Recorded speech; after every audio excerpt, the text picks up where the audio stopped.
Good evening and welcome to the March 27th, 2024 meeting of the Richmond Advisory Plan Commission. Joanne, please call the roll. Michael Devine, Here. Matt Evans, Here. Joe Price, Here. Greg Steens, Here. Rob Tidrow, Gary Turner, Here. Tiana Washington, Here. Bruce Whistle, Lynn Clark. Thank you. You've received the minutes from our meeting of February 28th. Any questions, corrections? Yes, I need a correction on my first name in the minutes. It's misspelled.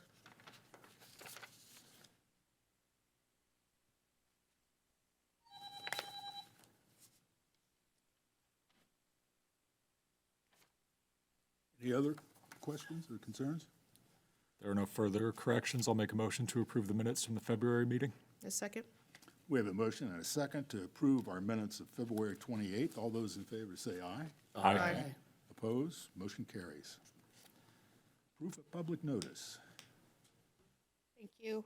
This proof of publication states the time, date, place, and items on the agenda for tonight's public hearing. This notice is in order to hold the public hearing, and I would ask the commission to make a motion to accept the proof of publication. So moved. Second? We have a motion and a second to accept the proof of public notice. All those in favor say aye. Aye. Opposed? Motion carries. Taking us to new business. Thank you. So Ordinance 18 is a text amendment request to amend Article 5 of the City's Unified Development Ordinance, specifically as it relates to the size of accessory structures that we allow on residential lots. So just a little bit of backstory here. This part of the code was actually included. This was revised as part of our broader set of amendments to the UDO last year. Previously, a single accessory structure was allowed to be up to 75% of the footprint of the house on a residential lot. And what we were finding is that we were just approving a lot of pretty large pole barns and sheds in, kind of more dense residential neighborhood settings. So that had created some issues. We had some prolonged neighbor disputes that revolved around the size of pole barns that were being built. And I think just the general consensus was that that the zoning ordinance as it was written was permitting accessory structures that were too large. So last year we changed the code, and I don't know how well you can see it up there, but we tried to address this. Wish I could. I'm not sure if this, yeah, I'm not. Maybe when I was 10. Well, essentially, we made a change so that residential lots that are less than 1/2 of an acre could not have any single structure that's greater than 25% of the primary structure. So for instance, if you had a 2,000 square foot footprint, you wouldn't be allowed to have an accessory structure greater than 500 square feet. What we hadn't considered at the time was that this drastically limited the ability for a lot of property owners in the city to build any sort of functional detached garage. I looked it up, and a typical two-car garage is between roughly 525 and 575 square feet. So if you do the math there, the only houses in town that would be allowed to have a detached garage would have to have a footprint greater than 2,200 square feet. And a lot of houses in town aren't even large enough to have a typical one-car garage with the code like this. So just to kind of briefly look at an example that we've seen recently, this is South 7th Street here, and you can see the property with arrow here. The owner of this property had requested to build a 576 square foot two-car garage, but the footprint of the primary structure on her property was 1,184 square feet. So if you do the math, she was only permitted to have 296 square feet for her garage. So we were not able to approve this request. And as if you can see there on South 7th Street, there are already numerous detached garages that would similarly be denied under the current zoning code that were previously approved.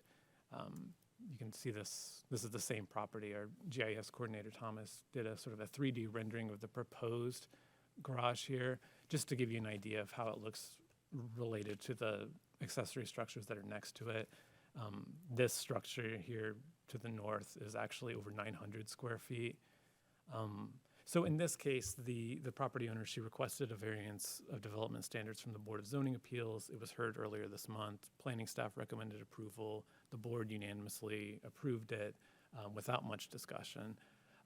So basically, we're just looking to alleviate this issue because I know that Joanne and I have both talked to several residents in recent months who are going to run into this same issue in building their detached garage. So the proposal that we've brought tonight, again, probably difficult to see up on the screen, but it's included in your packet, would be essentially to carve out an exception for detached garages and carports that would basically revert those back to the 75% standard that existed prior to last year's changes. That being said, this is just the proposal that we're bringing tonight. We're happy to listen to any sort of alternative recommendations or considerations that you all have. And I'd be happy to answer any questions that you might have. Any questions for Dustin? I have one. Okay. Dustin, could you speak on the height of, so that everybody knows the height maximum on it? Yeah, so another one of the changes that we actually made just last year addressing the same issue is that the height is no longer allowed to be taller than the primary structure. Makes sense. Well, my concern with 75% is that it could produce some very large structures in outlying neighborhoods that would be just as offensive as the one that you've talked about being the source of a neighborhood dispute.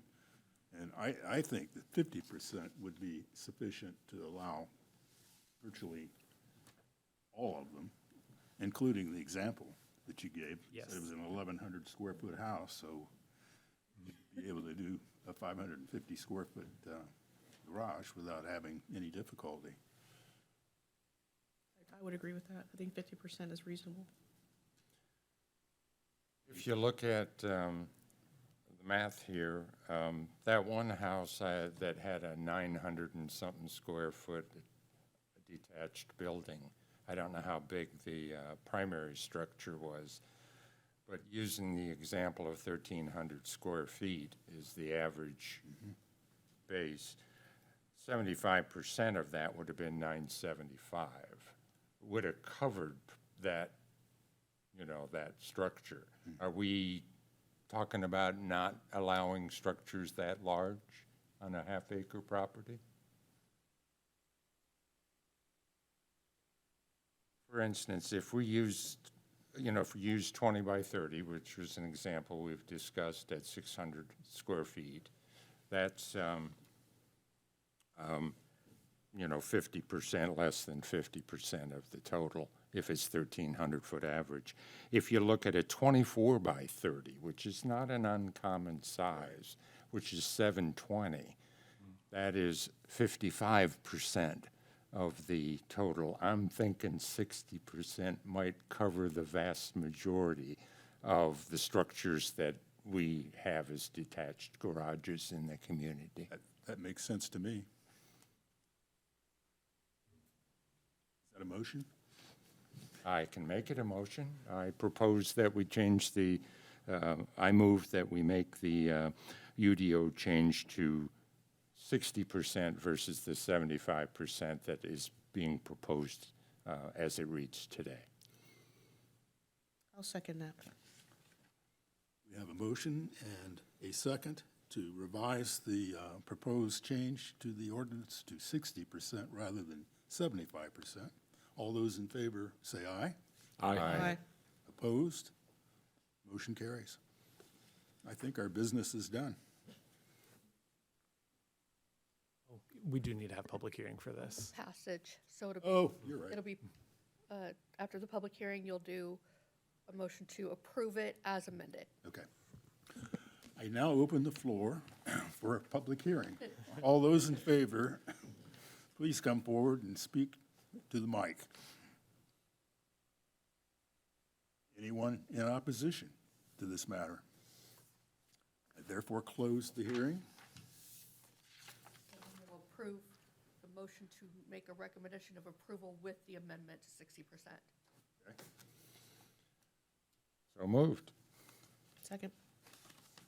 All right, we have a motion and a second to recommend approval of the ordinance now amended to 60% rather than 75%. All those in favor say aye. Aye. Opposed? Motion carries. Now we're done. Yes, sir. Thank you.